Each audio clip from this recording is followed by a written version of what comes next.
Hey! What's up, everybody? What's up? We are just waiting on, obviously, our guest, Leigh. He will be with us shortly.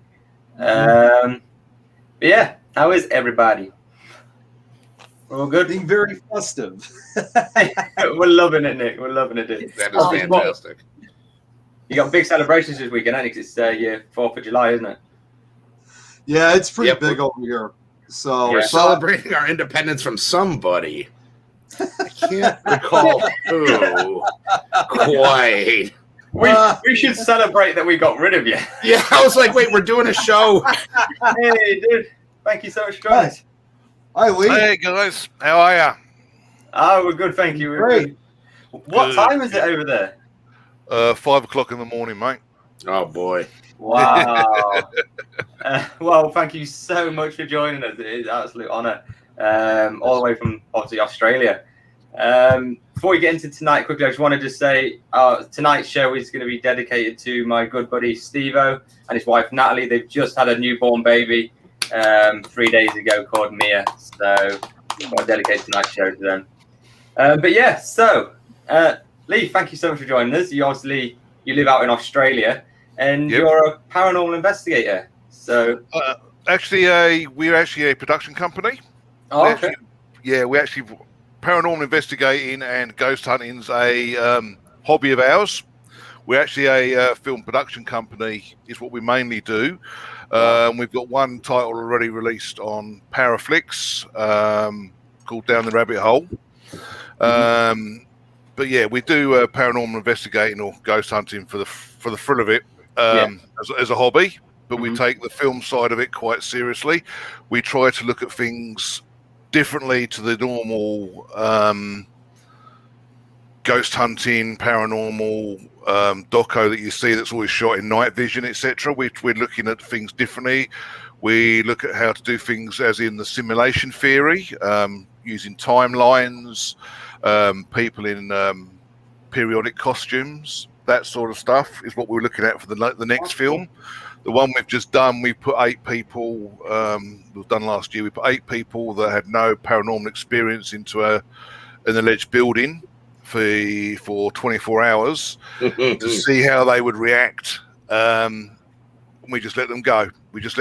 We put some experiments in there, like we brought in a Ouija board, just put it on the table, let them have a play around, of a seance.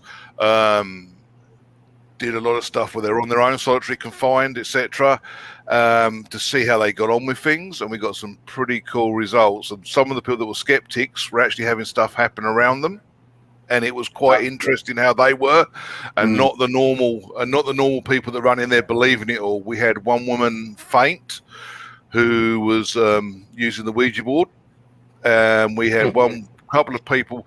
Do we put it down to just emotions? You know, we triggered it off in this place was blacked out. It was completely pitch black. Do we just put it down to their emotions? 99% of it is you tell someone something's haunted, they'll be seeing all sorts of stuff in the shadows and, they'll be hearing all sorts of stuff. But my son was the lead cameraman on that one. And he actually got scratched in the room that we were filming, scratched and everything himself. Oh, so he was filming in pitch black. They couldn't see more than 2 foot in front of him, and he was actually doing the second camera, and he was scratched down his legs and everything during the whole process. So we could tell what was going on. We had night vision security cameras down on them, so we could have good angles all the time. So they're almost like lab rats, is what they were. So, special shout out real quick to everybody in the chat for joining us today. We have Chantel, we have Glorious Tuna Emperor. Tuna, I've tried reaching out to you. Hope you're not mad at me, buddy, but reach out to me. We've got Irene, Jeff, Tuna Melt will be here eventually, Tuna. Thank you, everybody, for showing up. We love you all, and we will read all your comments, even if we don't get to address all of them. We still see everything you guys are saying. So thank you guys so much for showing up today. Yes. Yeah, definitely. So where was this, Leigh? Where was this investigation? We live on the eastern seaboard, a place called Brisbane, halfway up the eastern seaboard. I've heard of Brisbane. Brisbane. Yeah. It's about The place was about an hour outside west of Brisbane, a place called Gatton. It's a place called the Old Britannia Hotel that we used for it. We'd done some investigations there before, various times, and my partner, who's a massive skeptic, had picked up a lot of stuff. We'd heard marbles previously rolling across the floor, all sorts. We'd seen a glass come off the bar before, so we knew that there was activity of sorts there. But it was we made sure that there was some sort of activity without. We didn't enhance anything. We had to make sure everything was very natural and organic. So we would sit back. We were 20 meters back, 30 meters back, using monitors where their experiments were. So we knew we used one directional shotgun mics to make sure there was no surrounding noises and everything. But this place has got, they do tours there for paranormal tours as well. So we knew there was some activity, but we wanted to see how, when you don't tell anyone and you literally just drop them in, how they would react. We made sure none of them knew each other. We made sure they had a lack of sleep. And one of the rooms that they were doing the experiments, we actually made them sleep in there as well. So, and we put haunted objects around them and all sorts of things. And it was good, a bit of sleep deprivation, how the emotions and the stress, the anxiety ramped up over 24 hours was quite interesting. When they first arrived, they were very cocky. And we sent them straight off to a room in the hotel to do some solo stuff. A lot of them at that point, they started to realise, hold on, this isn't so much fun now. There's things going on. People were talking to themselves, and we just let the cameras roll. We didn't get involved too much at all because we wanted it, as organic as possible. So that's what we want to do. We work on doing things differently to how the normal paranormal doco is done, because once you've seen one, you start to they're all very much, you start to sit there. If you've been in the field for a while, it's like they're almost formulaic. Yeah, you know where it's going to be. The historian or the medium talks first. You get your jump scares and everything. We want to keep right away from that and try and get it more as a scientific effect. No, that's really good. I don't know about you, Coach. I know you've done investigations, but I like to whenever I go investigate, I don't like to know anything. It's the same sort of thing. I like to go there, not know the history, not know like the hot spots and all this, because I think that's you almost take, like you say, you're taking away that psychological element of it, of what's already been implanted in your mind. Do you do the same, Kerry, or do you like? Yeah, I don't want to know a thing. And if I could, I'd like to go in blindfolded, but it's not always possible. But yeah, exactly. Yeah, that's fascinating. Like I love how as well, like the skeptics and like having things happen, and this, because then it almost like you're proving the paranormal to a degree. Yeah, when we did the film, we didn't put in any words, any subtitles. We just, the bits that happened, I just replayed them 3 times. So you come to your own conclusion, and I made it very clear in the inserts that I did that I'm not going to put up stuff there that's going to influence. As you see, people have the spirit box going, and half the time you can't hear anything that it says, and they'll tell you it says this long sentence, etc., that sort of stuff. We left it very much as there was one there where Colin, who is a big skeptic, actually someone says hello to him. Now he's doing like an Estes method, and I'm watching this, I'm going through editing, and I keep hearing this hello, like an echo, and I've got 2 or 3 cameras on him, and I've looked at it and gone, but he's not speaking. There's something that's actually, you actually see, you hear something say hello to him, and then he reacts with it. Now it was like he had no idea, and we've actually picked it up. We checked all the microphones, all the separate audio files, and if something actually goes hello, and he goes hello, like that, and literally talks up to it. And he was a big skeptic, and he had no idea this had happened until we premiered the film to him, and he looked and he went, wow. But we literally just replayed the clip and showed it, and then said, what do you think? Because I think there's nothing worse than the docos that lead you down that path. They kind of spoon feed you everything. And it's actually funny you say that. We recently we have a separate video chat going on, everybody in the show. And we talk about pretty much daily life and everything. But a while ago, there was a voice that came over. It was either the Spirit Box or the Necro app or whatever that was. The Necrophonic app. Yep. And it was one of those ones where we all listened to it. And kind of came to our own conclusions on what it was and stuff like that. So I definitely think that that's a great way to do it. So again, you're not spoon feeding and telling people what they heard, instead letting them draw on their own conclusions and their own experiences, getting them to, you're either going to agree with. I think that's great. And I mean, cause I was saying to you guys, like, I say, what do you hear? That's what it was. Yes. Then, rather than saying it, because then if you're all saying the same thing, it's got to be saying that. Yeah. And that's what I do, because obviously we do videos on YouTube. Excuse me, some idiot on a bike. We do YouTube videos, like, and I do Spirit Box and stuff. But I'll only put like the wording of what it says if I've got like several people to confirm. That's definitely what it says. If I'm slightly not sure, I always put just a question mark where it is, so you know where it is, but then you make your own decision. Yeah, that's definitely a good way of doing it. I'll see if I can. You guys talk much stuff, but I'll see if I can find that EVP and see what you think. 2 seconds. So I got to ask Leigh, where are you in relation to Frankston? Frankston, that's, if I'm right, that's Melbourne. If I'm right. Okay. Right. So, one of my favorite YouTubers is from Frankston. So I know very little about Australia. In fact, it would probably be insulting on how very little I know about Australia. I actually come from the UK. I've been over here 21, 22 years. I used to come from the UK, a place called Milton Keynes in the UK. You English guys all know where that is. So, yeah, I'm actually from there, but I've been over here 21, 22 years now.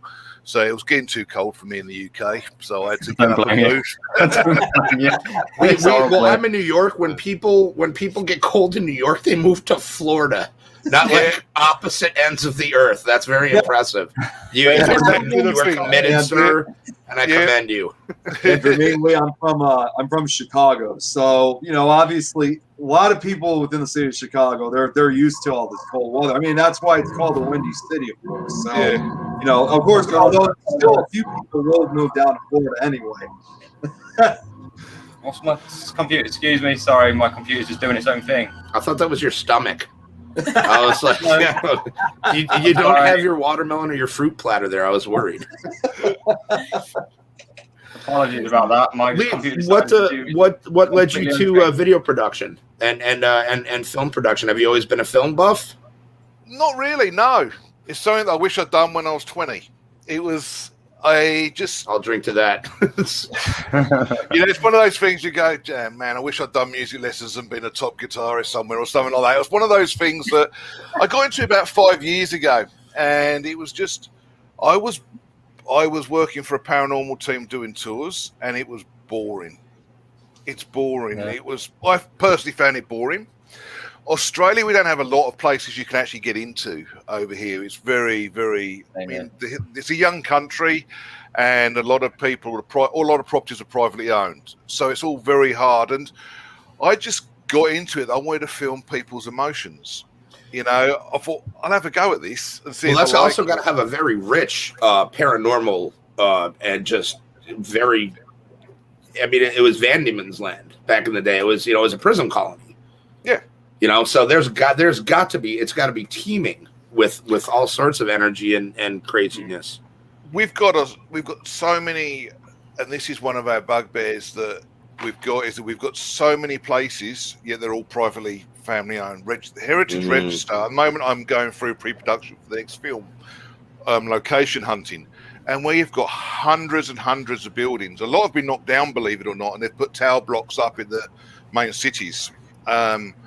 It's not like you go to the UK or you go somewhere like York or somewhere like Bath or somewhere like that, or you go over to America like Gettysburg. It's not like that. They've knocked so many places down, and a lot of people will argue, but they're on the Heritage Register. But they're literally the outside of the building remains untouched. They've gutted everything inside, and it's very, very hard to find authentic traditional places without walking around a graveyard. So it's a long. I said there's hundreds and hundreds of buildings in Queensland, which is where I live, but most of them are privately owned. They've been sold off by the governments, etc. Just heritage listed, but they've been privately sold. They're privately owned, which makes it very, very difficult. The older generation in Australia are very much. You go to a heritage village or something and say, "Oh, I'd like to rent it out for filming." What do you do? And as soon as you get to that point of that question of what do you do, I don't know if it's like for you guys, it's like, well, we're a paranormal documentary team. Don't mention that in the letter, in the synopsis. And you know straight away there's an older generation that don't want to deal with it, but the younger generation coming through, they understand they can make a lot of money out of this under dark tourism. So it's very frustrating. You hope that other generation pass off soon so you can get more of these places. It's like, damn, hurry up and die. I want to go here. They're very religious, and they've got their older set beliefs. We respect that, but there's so many good places that they would. As soon as you mention paranormal, ghosts, what you're doing. I'll say the next one I'm saying there's a simulation theory on the timeline. What does that involve? When you're trying not to say anything about the paranormal there in the letters or anything, because as soon as they mention, they get an inkling of it. Or I got a reply from a place the other day which was run by nuns, and it was like, oh boy, I'm done. What do I write? What do I write? There's this funny stuff I could have written back to them. But it was like, okay, this convent of so and so it was. I looked at it and I went, there's no way I can reply to this. It was so the religion has bought a lot of places in Australia as well. So there is some places. We have Beechworth, which is an old asylum down south, and Maitland prisons. We do have some places like that around, but nowhere near what you guys have got in America or what you guys have got in England. Nowhere near. We don't have the Adam Kimmels and those sort of people over here that buy up places and open them to paranormal investigators. That's a shame. Yet. Wait for that old agenda to die. Yeah. There you go. It'll come soon, I promise. Wow, that was dark. It's going to take care of business, I guess. I was not even thinking straight. So, Kerry, do you think that's the same here, Kerry? Like, Sorry? Do you think we have the same problem here? I don't know about down by you, but do you have the same problems where you are down south? When I started this years ago, it was very much like Leigh saying, people were like, oh, paranormal, no, sort of thing. But I'm finding as years are going on, people are like, oh, yeah, sort of, they're more open to this idea and quite interested in it. I think it's getting better here in the UK, I've got to say. Yeah, definitely. Just to quickly go back, I found the EVP. Now, I'm not going to say anything. Leigh, we'll see what you hear. Let me see if I can get it up first. Give me a second. I am not very technical minded, but we will get there. Right, here we go. So you can see it in the middle here. That's what you're listening for. I'll play it a few times. It's quite quick. Oh, it's not very loud, is it? 2 seconds.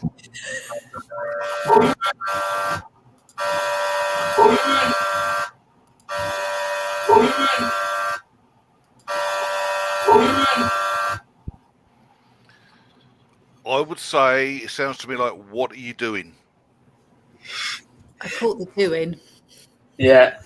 Everyone says either what you're doing or what was the other one we had? What do you mean? Yeah, what do you mean? What do you mean? Yeah.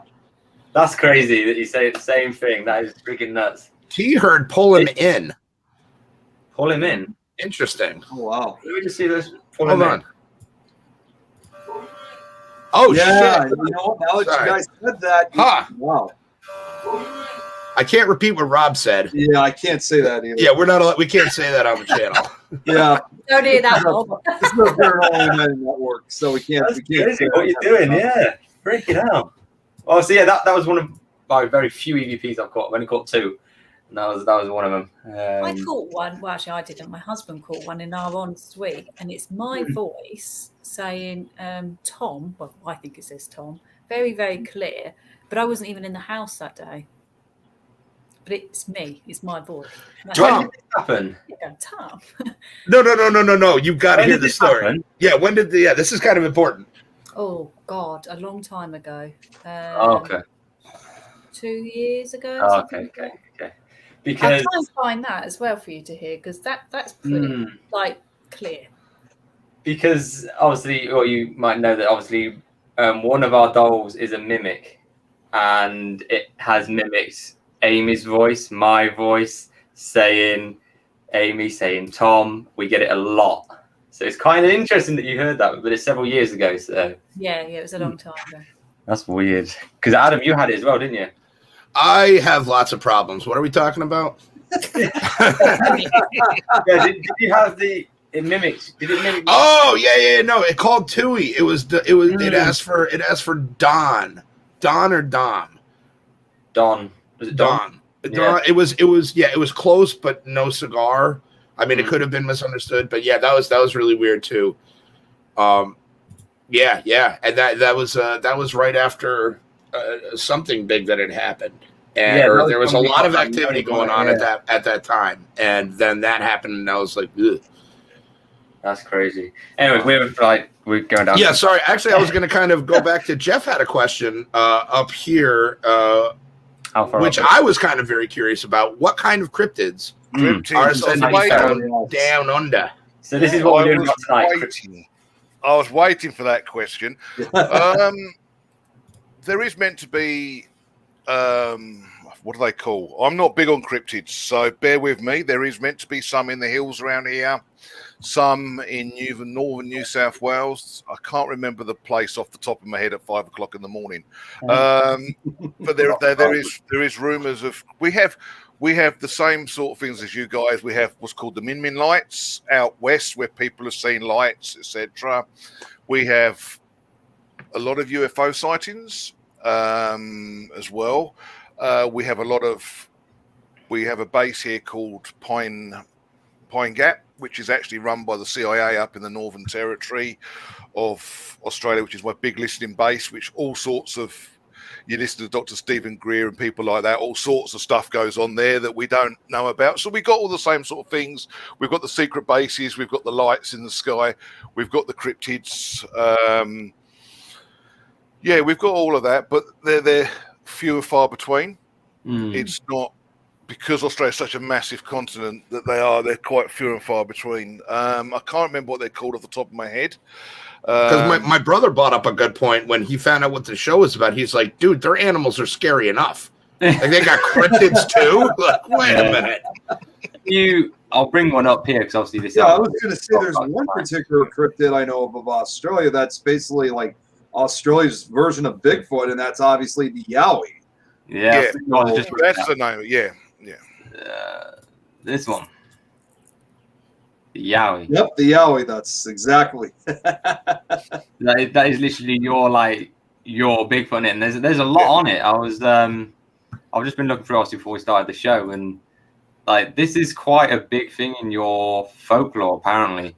In the Aboriginal store, they have a lot of Aboriginal stories. Their culture is very much through what they call story time. No, I'm not exact on this, but it's called story time, and that's where all their heritage is passed through from the elders down to their aunts and uncles, etc. Because it's not a written history; it's verbal. No, that's incredible. That's awesome. Yeah. I'm just trying to find the place where there's a lot of activity down south, but there is a place where there is a lot of guys actually go. I can't find it on here. Down south, there's some woodland, some forest area down south where there's a big lot of, as you say, Yowie activity and that, and I can't find it on the map. I might be able to tell you where it is. Yeah, it's in New South Wales. I remember there was an episode of Finding Bigfoot where they came down to Australia in search of the Yowie, and they said that while they managed to interview a lot of the locals that lived in the area, they say that it seems that despite Yowie being, kind of like Australia's version of Bigfoot, there's not as many sightings compared to what you see here in the U.S. No, nowhere near at all. No. It's a very small Same as the UFO community is probably a lot smaller as well. But that's not to say that we don't get some pretty cool sightings down here. We've got, so I said, we've got some weird bases down here. I've had some stuff sent to me the other month from some guys down in South Australia from a proving station that you look at it and go, well, that's not a fighter plane taking off. So we have all that sort of stuff. The Americans have got a lot of bases up in the northwest of, well, they've got a main base they had up in the northwest of Australia that was used. So we have a lot of the same conspiracies that you guys have, but Australia's such a big country, it's easy to hide stuff. Right. So it's not as populated. We've mainly populated around the eastern seaboard, from Adelaide, which is on the south, all the way around. There is a city on the far west called Perth, but everything in between is very spaced out. You know, it's like we drive probably the same as the American guys. We'll drive 2 or 3 hours to the other side to get somewhere. It's a pretty short trip for us guys. Like where I used to live in England, it was an hour down to London. It was like, it's ridiculous. It's a lot, you know, I've got family that live over there and they say, oh, we'll go down to Cornwall. It's going to be this long drive. And I'm going, that's just around the corner for us guys. It's like 4 or 5 hours you go. So that's what we say. So there's a lot of stuff. The Bunyip, Bunyip was one that I've heard of before. I've heard of the Bunyip, Yeah. Bunyip. One other cryptid I know of that said to inhabit the Australian rainforests and savannas, and that's the Megalania, which was said to have been the largest monitor lizard that ever lived. And supposedly there's still sightings of this giant lizard that's been seen in different, I think it's mainly Queensland, I think that it's been seen, but I think it's mainly spotted in the Australian rainforest. We had something many years that's now extinct called the Tasmanian tiger. If you look that up, that's been extinct, and people still see that down in Tasmania. You'll see mock-ups, etc., and that's been extinct for a long time. They say they see it in eastern Victoria and parts of Tasmania. That's correct. Yep. This is it says it's persisted to the present day that people still say they see it. Yep, and that's been extinct. So, but we've got a lot of weird creatures anyway. You look at the duck-billed platypus and the kangaroos, and we don't need too many cryptids. We've got some pretty That's true. You got some mashups down there. You know, we've got some pretty freaky animals down here anyway. That you know, but yeah, there is a. I'd say it's healthy. I don't know too much about it, but there is a healthy cryptid population down here. There is definitely guys that go out hunting and investigating, and it's the same with the UFO population. It is the same thing. There is a community down here that does it. Nowhere near on the size of what you guys have got, because our population is so small as well. Right. You know? So, Chantel says, "Is this Aboriginal mythology or legend?" To me, it's their beliefs. It's their passed down stories. So. Children are taught them at school as well, what the dream time means, what the drag in dream time, what the different animals mean, etc. The different rock, like Uluru, which is Ayers Rock, has got a very specific meaning to them. So mythology, I wouldn't say so much. I'll say it's a belief. It's their beliefs. It's a very sensitive subject over here with it as well, as you can imagine with it. So I've got to be. So how do I say it without offending them? Is this? This their belief. Was their country before. They started importing prisoners there. Before the English turned up and the Dutch, it was very much their country. The Irish, the Dutch as well, the Scottish, and everyone into the west side of the country. So it was their country, their beliefs. So I would say it's their beliefs and their legend more than myth that they really believe. And there is some I don't know a lot of it, but there is some fantastic stories about it that has been passed down generationally. So, but as with all Aboriginal cultures in these countries, it has become a bit of a struggle to get their history heard. Yeah, I suppose it's a bit like over by you guys, isn't it, Adam? Like over there with yours and like the Native Americans and stuff. I suppose it's the same thing. Like, yeah, but you know what's funny is a lot of the Native American beliefs, like we'll take the Wendigo for example, like that carries over into like a lot. That spills over into a lot of like modern day stuff. So it doesn't necessarily just pertain to the Native American stuff. It definitely transcends any what's the word I'm looking for? Like a belief system. So it's not just the Native Americans that believed in the Wendigo. It's obviously started there, but a lot of people believe in a lot of different things, and it's which is really kind of cool because it's all inclusive at that point, and you're not just like, oh, it's this particular group's beliefs, or it's not just this particular group's beliefs. It's if you believe, you believe. You know what I mean? If you're in for a dime, you're in for a dozen. Point on that, Kerry, have you ever because obviously these have ancestors and stuff like the Native Americans and the Aborigines. Have you ever heard from these kind of people, obviously with your medium side? Yeah, my main guide is a Native American. Yeah. Oh, sorry, yeah, I remember you saying, yeah. That's freaking nuts. Is that reason? Wondered. Sorry, I didn't mean to cut you off. I always wondered because obviously, seeing Native American culture and Aboriginal culture, it seems like the two types of groups have. I mean, yeah, they're two completely different groups, but they just have a very similar culture because it's like they have a lot of these different myths, a lot of different legends. Some of them have almost similar beliefs, and I always thought, is that like with every Native, people, groups of people, like indigenous people, as they would call them. That was the word I was looking for. Thank you, Mulaes. Yeah, that's it. Likely, yeah. Sounds good. I don't know, but we've got a girl who works for us, and her partner's indigenous, and he will go nowhere near anything paranormal. He's treated with respect, but it scares the hell out of him. And it's the beliefs that I believe that have been passed down, that it's their elders, etc., have passed away. Whether I'm no expert on it, but he will go nowhere. If we go out and do something, he won't go anywhere. He'll say no, we're staying out. He will go. He's terrified of it. It's just literally will go nowhere near it. They see the spirit world, etc., very, very differently to how we see it, and that's something that we've learned. They have a very, very different outlook and opinion on it. So, whereas we treat it with a little more bravado and a little more showmanship. They're just like, yo, man, you're dealing with old stuff. Careful. Right.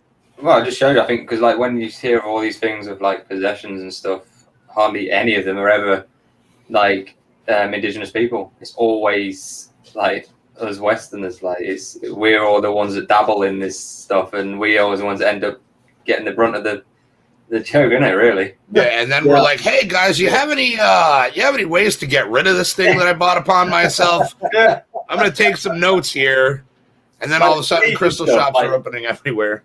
Yeah, like saging and that. That's the Native American thing. Yeah, we do it after we've been messing around with Ouija boards and stuff.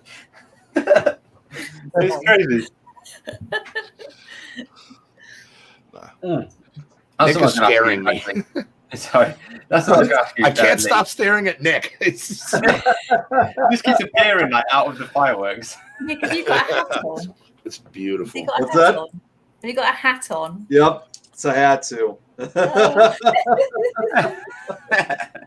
love it. 4th of July coming up. Give me a break. Okay. Bless you, buddy. Leigh, I was going to say one thing, because obviously you've done investigating. What is your best place you've investigated? On your list of best places. Okay, I've done Gettysburg, and I've done over in America, and we went on it wasn't such a tour, it was a investigation, and it was actually I can't remember, going back about 10 years now. It was to an old field hospital during the battlefield there, and they give you a little bag of your goodies, your K2 meter, your dowsing rods and everything, and off you go. Now, me and my son, and I'm not psychic medium at all, we were downstairs in the cellar where it was real, where all the operations and that, a lot of it was done, a lot of people, and we felt this pain right through our chests, and it was like the lights were all on, which is, I love. Everyone turns the lights off, but we had all the lights on. I think it was really cool in this place, and we had this pain going for our chest, real pain. I was bent over, and I was almost in tears. And the guy comes down and says, "Oh, you all right?" And my boy then had the same thing next to me, and it was like, this is where you felt like they've been shot. And it was like, this is where they felt like they've been shot. And it was like, And that was like one of the coolest physical experiences was that place. The coolest image I've ever caught was at a place called Gatton, which is west of here. I actually caught one of my first of proper investigations in this country. We actually caught a shadow figure on camera. And we knew where everyone was at the time. And it was a cheap old Canon Handycam, nothing flash, that was just set up on a tripod going down this veranda. And you actually see, and I went back for the photo, I'll see if I've caught anything. You know, it's like, and I went back, what's that? Yeah. And it was just, I've caught something here. And we kept looking at it. And I always get my partner to come and have a look because she's such a skeptic. She'll go, because you get excited when you're looking through stuff. And she'll go, yeah, right, whatever. She said, hold on. You can actually see the person come around, the full shadow come around the corner, look and go back. But we knew where everyone was in the house, in the building. And there was no one around that area at all. There's only a few of us, and there was about 3 of us in that area. And we caught it clearly. And before the shadow figure come around the corner, you actually have got someone else walks down the veranda. So you can tell the differentiation between the human figure and this shadow figure. And that was like, as I say, that was like the money shot so early on that it was like, where do we go from now? You know? It's you want to go bigger and better. And I think that's one of also the reasons that pushed me into the film side of things, because it's so cool to see people having experiences like skeptics getting the name called out, or people feeling things that you get a lot of fun out of filming that, and it gives you that adrenaline buzz as well. And trying to, like I said earlier, film something that's so different to what everyone else is doing. You know, like the next one we're working on the simulation theory, timelines. We're looking to do an experiment with a couple of guys in America while we're actually in this building doing what we're doing to see if we can get that long distance communication to try and mix it up a bit, because there's only so many REM pods and K2 meters in a doco you can look at. You know? That's a really good idea. Really, like you say, people do all the same things. Sorry, Nick, go on. Yeah, I actually had 2 questions. First off, the place you were describing where you investigated near Gettysburg, that used to be a hospital, was that the Farnsworth House? Does that sound a lot like it? No, it wasn't the Farnsworth House. It was a white building about 10 minutes outside of Gettysburg. Okay. So it wasn't the Farnsworth. I know that's actually in Gettysburg High Street. We actually stayed at the hotel next to the house where the civilian lady was killed. So my history's shocking, and it's 5:30. It's 5:30 in the morning as well here. So that's where we actually stayed. So, but yeah, we're looking at going back next year and doing some filming in America. So, nice. You know, we've got Waverley hopefully lined up with a couple of the guys, and Hinsdale, those sort of places, because we have nothing like that over here. And that's, you know, we're looking to do some filming there, maybe swapping a few people around, doing some strange things. But we really like to look at it differently. Like I said, there's only so many REM pods, K2 meters, and Panasonic tape recorders that you can use in any one. And the guys that do that do it well. And that's why a lot of people that knock Zach Baggins. But Zach Baggins made this what it is for everyone nowadays. The people go, oh, Zach doing this, you know, those sort of formulas. But if it wasn't for Zach... Calm down, Kerry. I mean, whether you like him, he's divisive. He's a divisive character, whether you like him or not. He pulled it he put it on mainstream TV. Yeah, you know, he did what he did with his character, and a lot of people bag him out. But you wouldn't have got the exposure, I don't think personally, that we would have got nowadays if it wasn't for people like Zach Baggins and that.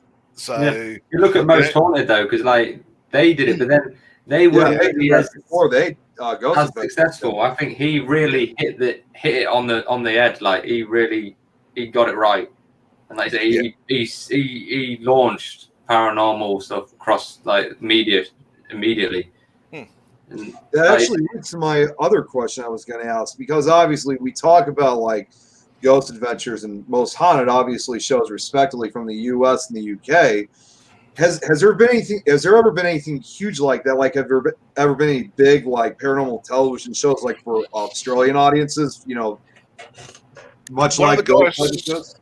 Yeah, one of the guys from Taps International came down a few years ago and did some stuff with what's his name, Urev, Alan Tiller down here, and brought a couple of his own guys down, and they did a like Taps International, Australia's haunted places. They went to about 5 or 6 places, but other than that, no, it's all a very independent indie. It's very indie scene down here. It's very hard to get exposure, but there's no big companies looking to come down here and everything. I think it's the cost, it's the production costs, etc., of coming down here to bring your crew down, etc., the equipment, and it's, you know. Yeah, I mean, there's, in addition, I mean, I could kind of understand why, because there's also very few like podcast talk shows from Australia. I mean, we have a show that's on the Paranormal United Network now that just got added a few weeks ago. I'm sure you're probably familiar with Frightfully Good with Anna Renata.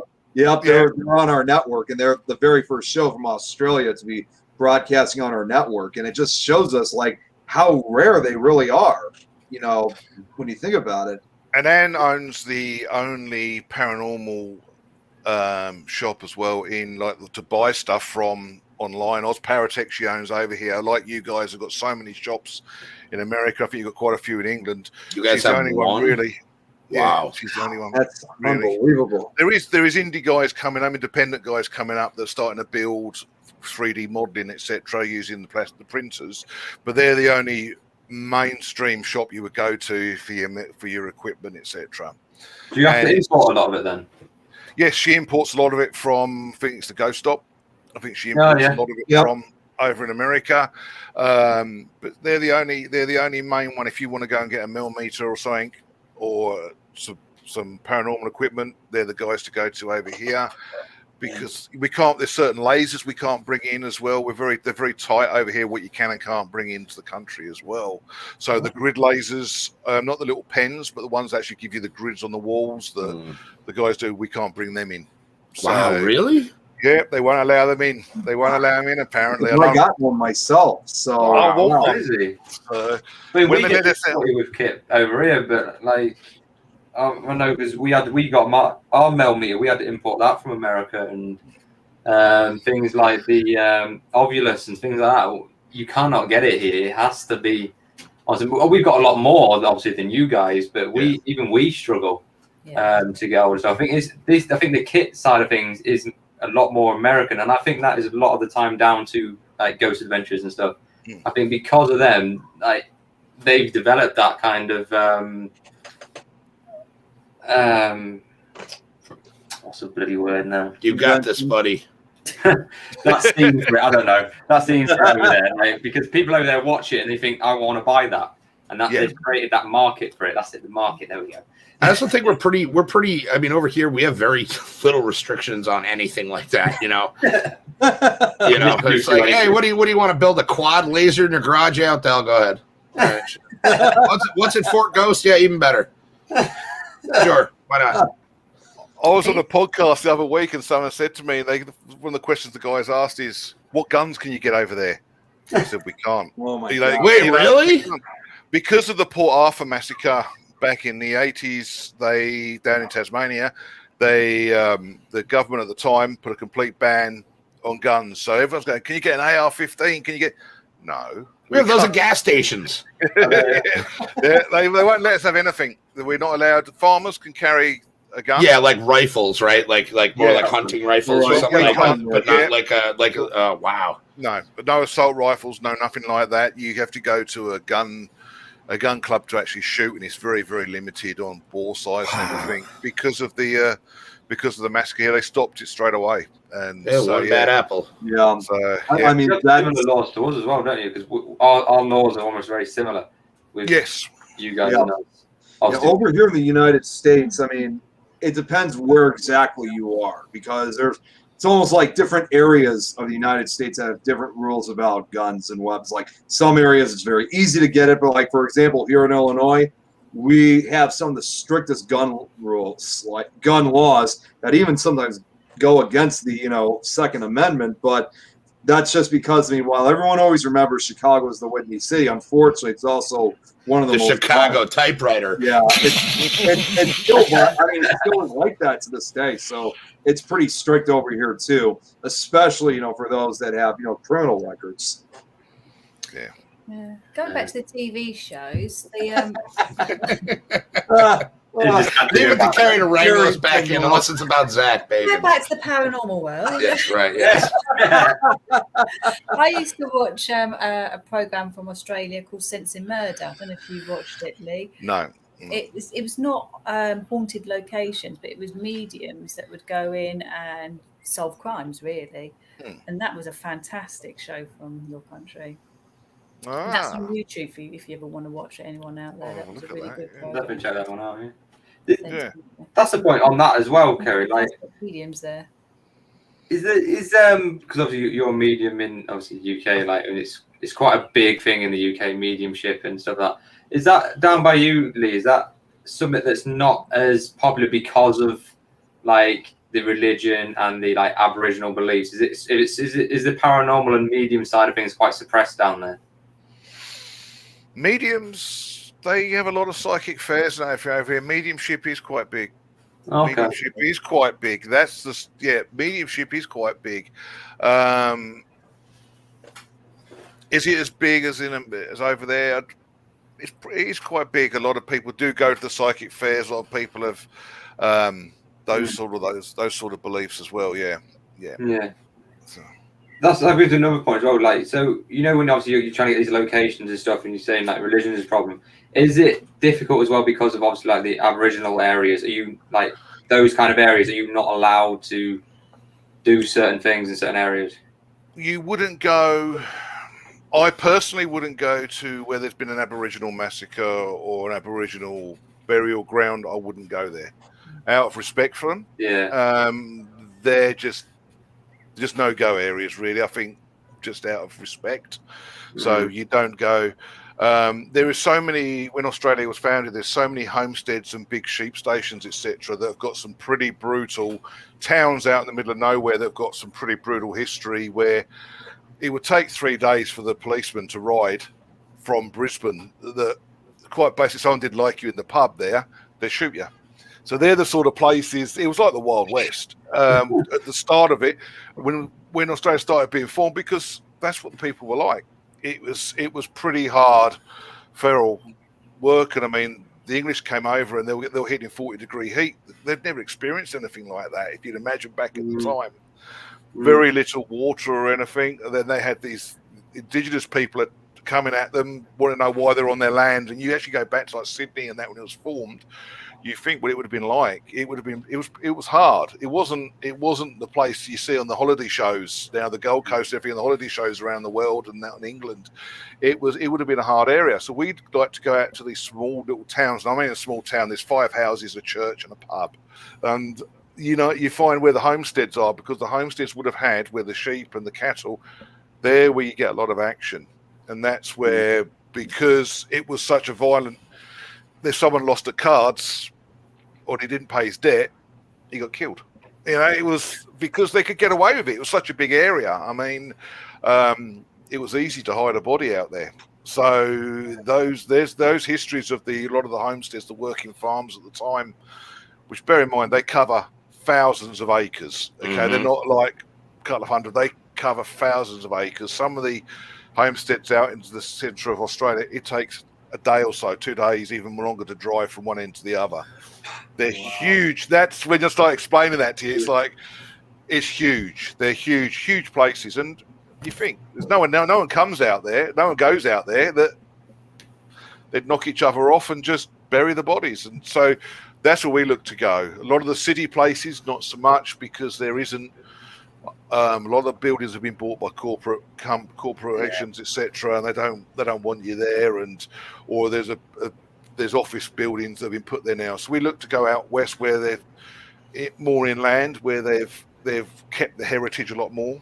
We have some really cool heritage centres out there where it's literally walking back in time. So that's where so we go. Cool. Yeah. Oh, definitely.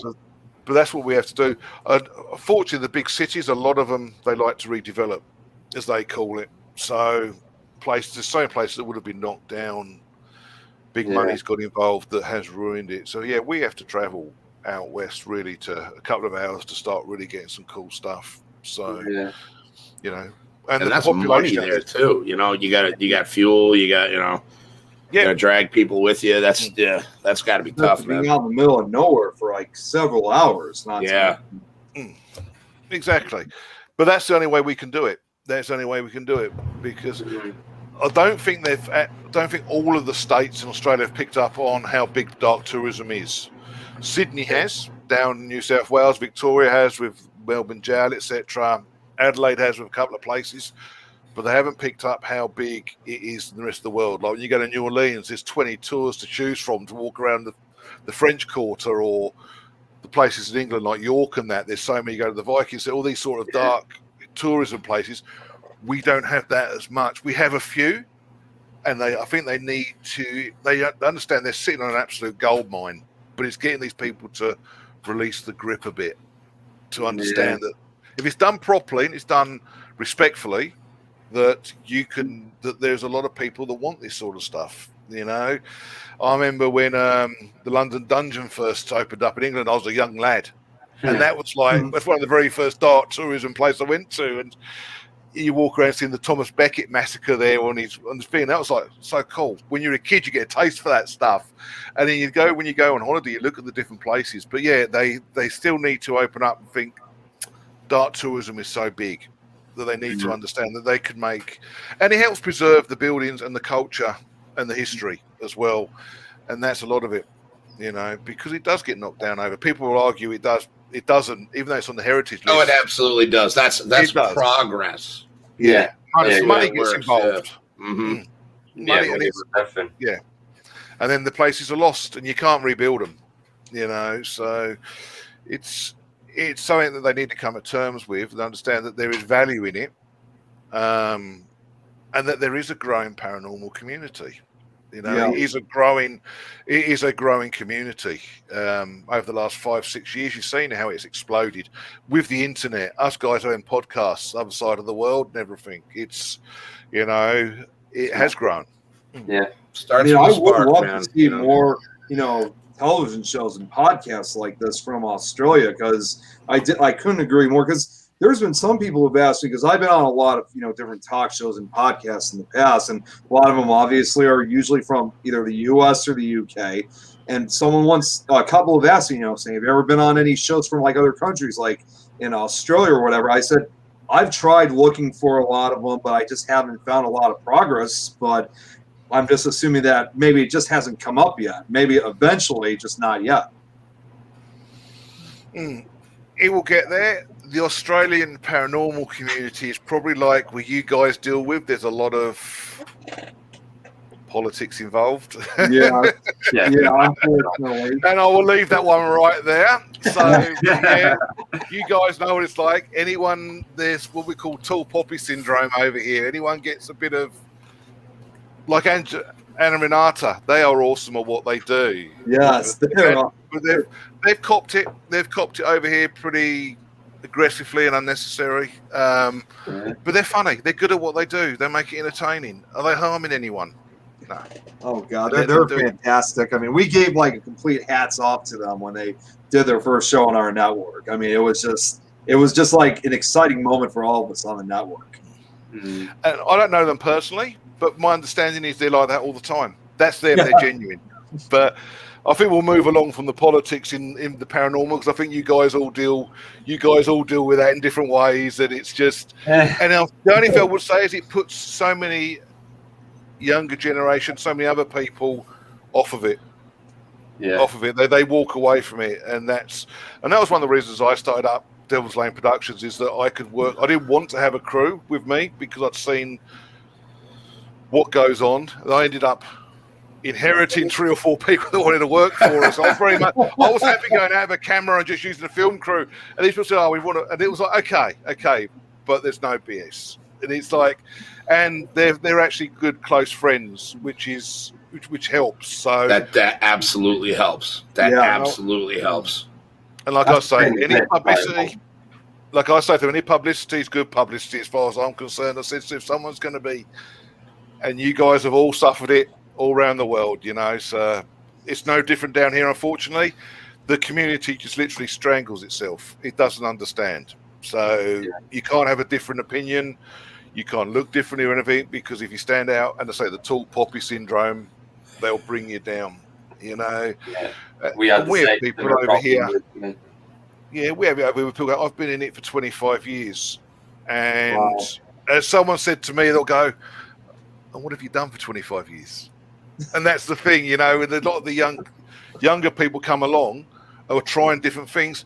There is no set way of doing anything. There is no book on it. There's no manual. There's no Bible there that says you must do this, you must do that. So if they want to try something left to centre, or like what we do with our films, let them do it. Let them do it. Yeah. You know, and that unfortunately is so. Yeah, I won't dwell too much on that. So. No, exactly. I just want to say one quick thing because I just thought about this. I mean, like when we were saying previously about the more podcasts and talk shows from Australia. What I'd love to see, hopefully in the future, is seeing a network like this, like network for like Australia, because obviously in addition to obviously Paranormal United Network and Paraflix, I don't know if you're familiar. There's another channel. I mean, it used to be more paranormal thing. I mean, they still do psychic readings and stuff like that. They don't really talk as much as haunted place anymore. There's a channel that's called Spiritual Psychics, or formerly called Spiritual Productions, and that's all shows obviously being broadcasted from the UK. I've actually been one of the few Americans to be a guest on it last year, but I'd love to see something like that too, again for Australia, like kind of like an Australian kind of channel, specifically just for those type of investigators out there. I think you'd get something like that probably in 10 years' time. I think you'd be looking. That'd be a long-term project. I think that there should be something like that, but it's trying to also get all the community together. Right. That's the tough part. That's the tough part. It's not gonna. Which is kind of weird. You'd think everybody would want to work towards the same end game. You know what I mean? And just work towards the same end goal of just your passion for what you're doing, and just like here should be a place where there shouldn't be politics, and just because somebody wants to do something weird, look at what the hell we're doing. You know what I mean? Like weird is kind of our thing. So you would think that everybody would want to have that feeling of wanting to be brethren and just family at that point, and just be like, hey, listen, let's do this, but it's people's is people's, I guess, And that's the element. You're always going to, like I say to people, you first of all, and you'll see, first of all, said you've got to even prove that spirits exist. You give me the hard scientific proof first, then we'll have the conversation. But a lot of people don't want to try different things. They're scared to come out of the box. And the only way I think the field will progress is by people going out on their own and trying stuff. Let them do it. They may get some really, really cool results. Like I said in the upcoming the film that we're pre-production at the moment, we're looking at doing an experiment with guys that hasn't been done to this country, where they'll be doing communication with us while we're in this place with the people, the on-screen assets, to see what happens. We don't know if we'll get anything. It could be absolute gibberish, but if we don't try it, you're never going to know. That's right. No, what have you got to lose, Exactly. So we'll give it a go. If it doesn't work, we don't get anything, it hits the cutting room floor. But we've had a go at it. We may get something really cool come out of it, or we may get some other activity. Yeah, but if you don't try, you know exactly what you're going to get. Nothing. Yeah. So, yeah. You've always got to try to do it. Even there's a guy, Ghost Cowboy, who's on Instagram, who I talk to a lot. He, the cracking guy, if you don't follow him, you check him out. Love Ghost Cowboy. Such a nice guy.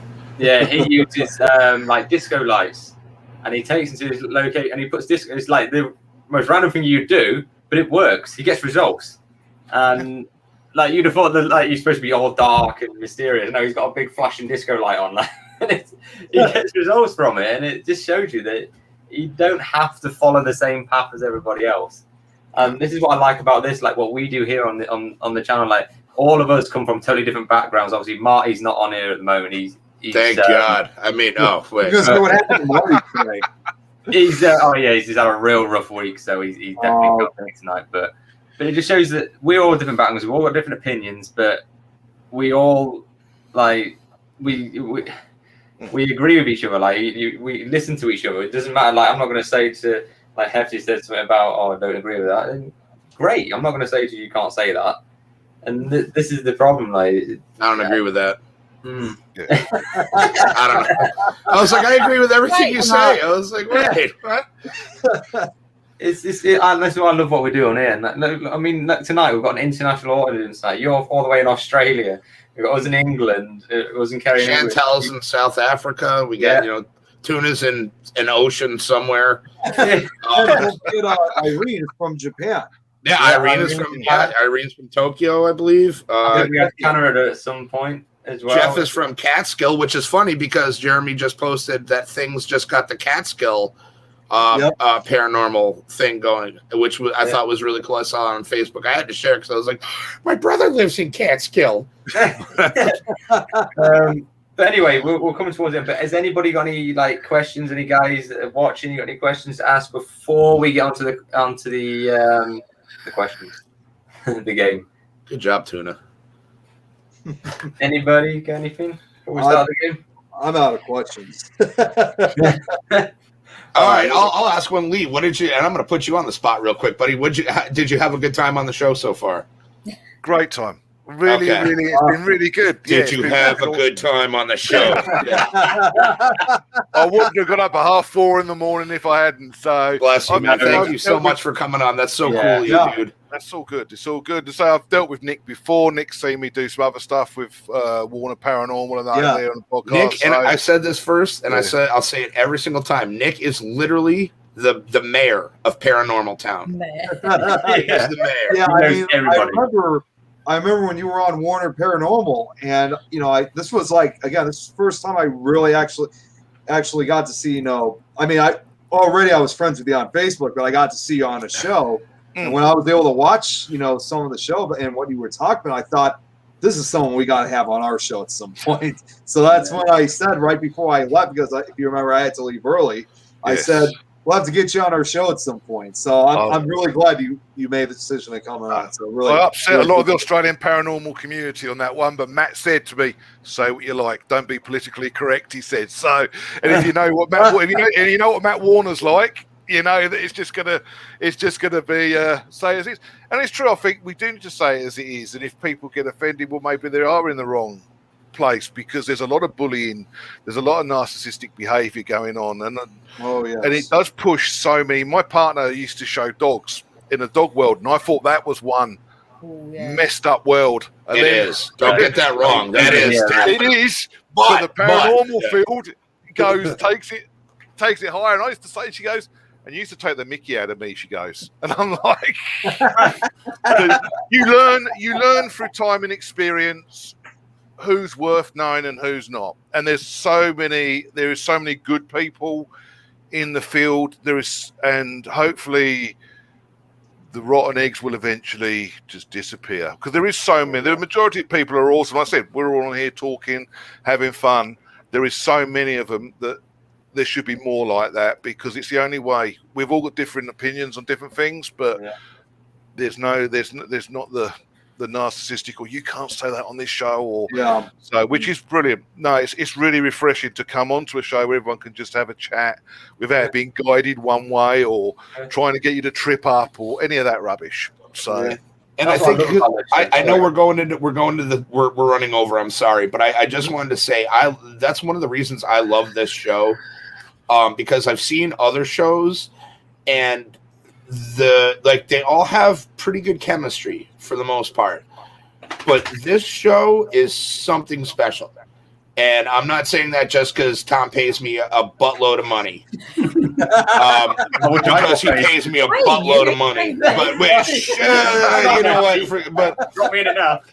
But this show is incredible. I am so lucky to be part of this family. I've met so many cool people because of this, and I think this show definitely sets itself apart from a lot of other shows. And so a lot of what you said, Leigh, I took directly as a compliment. So that was really cool. Thank you. And Tom, you should be proud. And Nick, you guys should be very proud of what you've done. Like I've always said, when I started this, I would never have thought I would be talking to you in Australia and meeting you guys. Like we always say, like Marty's obviously not on it, but we are a family now, and we chat outside of this. We're always chatting with each other all the time, and we are a big family now, and it's awesome. And I always say, like on this show, I don't care what your opinion is. Just say it. I want to hear what your thoughts are. I'm not going to say to you that you can't say this, you can't say that. Just tell me what you think. And I love that. I love hearing people's different opinions, even if it's completely the opposite of what we're saying. Great. I want to hear it, and it's good. And we always see the same names in the chat as well. So again, it's a very loyal audience. Again, much love to everybody. Everybody. Chantel just said this show is the highlight of her week. Yeah, I mean, especially now that's become a worldwide audience. No, smash it. But yeah, anyway, we are out of time, unfortunately. But before we start the little question game we do at the end, Leigh, I want to just say thank you so much for taking time, getting up early, and coming on the show. Absolute pleasure. Thank you, guys. Have you on again. Definitely. Thank you so much for having me. We'll give Leigh some love here. Come on. Thanks, guys. But yeah, this is the part of the show we do a quick game. It's called a shot in the dark. It's just general knowledge questions that nobody knows the answer to. So we just have a quick guess at them. Kerry. Kerry always wins. Don't do your juju thing. No. It's like the scariest piano player I've ever seen. Oh God, Nick's gonna put up a background for that now. Screenshot me. Yeah, that's the biggest screenshot, and they're like, excuse me. All right, the first question is: what percentage of men wash their hands after going to the toilet? 0. Oh, sorry, don't say. I'm with Kerry. 0. I'm gonna say like 5. I'll go 5, and I'm being good with that one. 25. 30. Ooh. I'll go 30. 30, yeah. All right, Rob says 30. Okay. I'm gonna go with about 45 because I'm one of those that always washes my hands. Yeah, I'm gonna go with 20%. I think it depends on what you're doing. Well, I mean, like so. Poor old Kerry. Well, I mean, yeah. I don't know where's your head at, girl? I mean, like is it a 1 or a 2 or a 3? A 1 probably not. A 2, yeah. I would. A 3, you definitely are washing those hands. Can we just wash hands at all of them, please? Like 1, 2, and 3. I don't think I really want to know the answer to that. But there are many that don't, Nick. All right, then. The answer is, what did... So Chantel says 40, Rob says 30, I believe Leigh said 30, Jeff said 30. I said 45. It is 37%, so Chantel... Yo, they lying. Yeah. There's some lying people up in this thing. It's like, yeah, I totally do. Women at 61%. Leigh was not too far low because you said 37. He said 30. Same thing with Rob. Whatever. Mine is realistically probably closer, 5%. I don't care. Next question. Next one is: which illness do British doctors treat most commonly? Mumps. Most common illness. Flu. So it's got to be in it. Bacteria you didn't get from washing your hands. Touche. Oh, man. I don't know. Boys are gross, Chantel. That is very true. Yeah. But I've worked and cleaned women's bathrooms. Women's bathrooms are always worse than dudes. So, yeah, that's from experience. I used to clean bathrooms on the oil rigs, and the women's were the worst. Thank you. I'm not just saying that. Y'all can yell, and you can write me nasty hate mail. Let me tell you from experience, it's true. Anyway, I believe you. So, what the disease I would probably have to go with maybe common cold. Yeah. Halitosis. Lyme disease. Those British teeth are bad. Get it? No, that's not the truth. Actually, you guys have way better cold. Yeah, common cold. I'd say the way my 2 daughters drink over there, I'd say hangover. Oh yeah, yeah, probably. Yeah, that's a good point. Not at the moment, but yeah. It is depression, apparently. Depression? Each year, 10% of women and 4% of men suffer from clinical depression every year. That was a bit of a Skew, I didn't expect that. Yeah, that kind of took me by surprise. Yeah, I'm kind of bummed now. I think after the past year, though, I think Adam, are you depressed? Always. he is after this show. Always. I just hide it well. I hide it under fat. All right, we'll go for. Oh, we've got two more. We'll go for two more. What is the largest reptile in the world? Probably where you are, Lee. Dinosaur. Monitor lizard or a Komodo dragon. One of the two. I did talk about. Sorry, what is Saltwater crocodile, I would say. Wait, is Godzilla real? Yeah, he's real. He's real. Oh, okay, then yeah, Godzilla. Duh. Well, like I said earlier today about like one of our cryptids, Megalania. Megalania in Australia, that was the largest monitor lizard that ever lived. That was about 30 feet in length, or in some cases 40 feet. Chantel says Nile croc. Saltwater croc. Water. Rob says Komodo dragon. It's got to be a crocodile. Saltwater crocodile. That cheers you up. It is, yeah. Saltwater crocodile. Hell yeah. Hey. I figured. All right. Well, all right, last one then. On average, how many guests are invited to a wedding in the USA? Too many. Way Too many. Too many. I've been to a few. Are like actually I'm gonna go with 125. 250. 250. You just doubled my answer. Because you're wrong. I'm wrong. No, if this was Indian weddings, it'll be in the thousands. Yeah. Oh my God, That's they true. were that big. Wow. 75, 100. 75. I'll go 80. What'd you say, Lee? I'll go 80.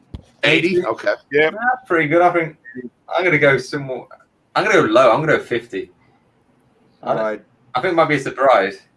Chantel says 160. It's 160. I said 250, right? You said No, Kerry said that because she's just Oh, wait, yeah. riding my I said coattails. 200. I said 200. Yeah. Nick's Oh, it's close. I think Nick, Cheating. Says the Nick psychic you're medium. probably closest. It's 178. Oh. It was 178? Ah, 178.